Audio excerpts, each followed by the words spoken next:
Hello everyone, John Ensz from the Inman Museum again with another video of one of our exhibits.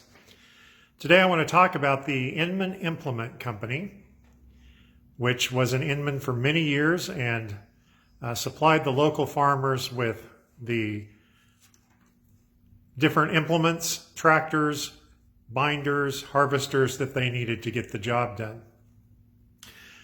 This business goes back all the way to 1897 when Bernard Harms and Theodore Perner started Perner and Harms in 1897.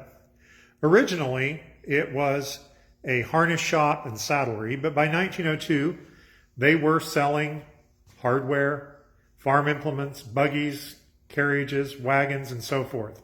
They sold Milwaukee mowers and binders, Continental header binders.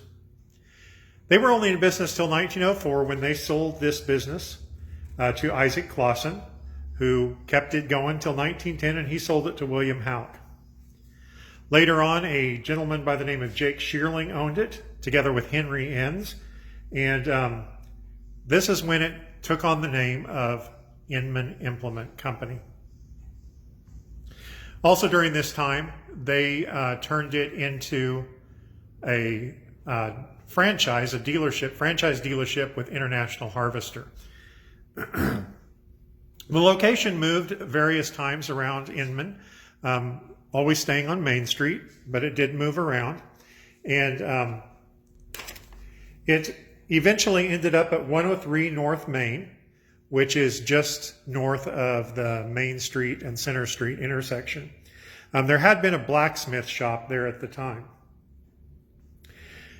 After World War II, a young man and his wife, Carl and Ruth Schmidt, he had just got out of the Air Force, and he had been working for International Harvester in Wichita as a zone leader and had traveled to all the different dealerships around.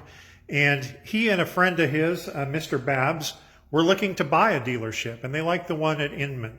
And so they bought it from Jake Shearling in 1948. They expanded it, enlarged it, made it more modern, sold more things, and so forth. They bought the buildings that were just south of this building all the way to Center Street. At that time, that was the Salem Publishing House, which was the publishing house for the church paper Wahrheitsfreund of the Kremer Mennonite Brethren Church. They bought those buildings. Eventually, over time, those buildings, they were wooden buildings, and they started to fall down. So they were torn down in 1974, and a new metal building was erected on the corner, which is still there, and which is the main building of the Inman Museum today.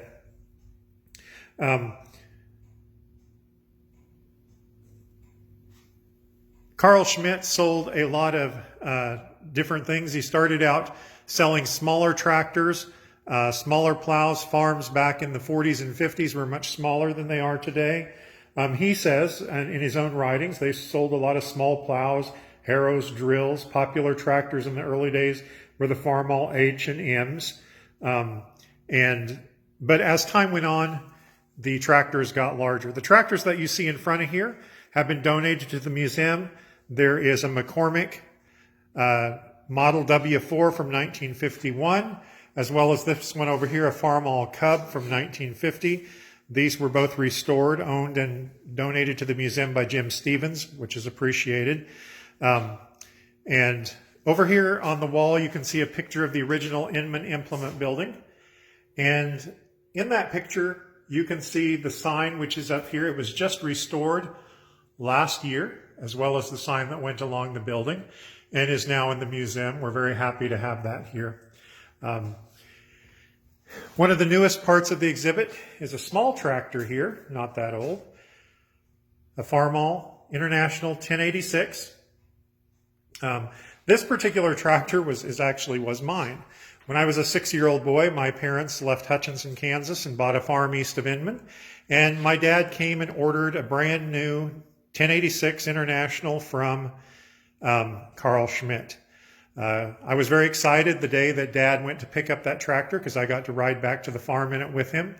And as I was climbing up into the tractor right outside the front doors of what is now the museum, Carl stopped me and he said, "Hey, wait a minute. And he went back inside and he came out with a box, and in that box was this brand new toy tractor. And he told me, if your dad gets a tractor today, so do you.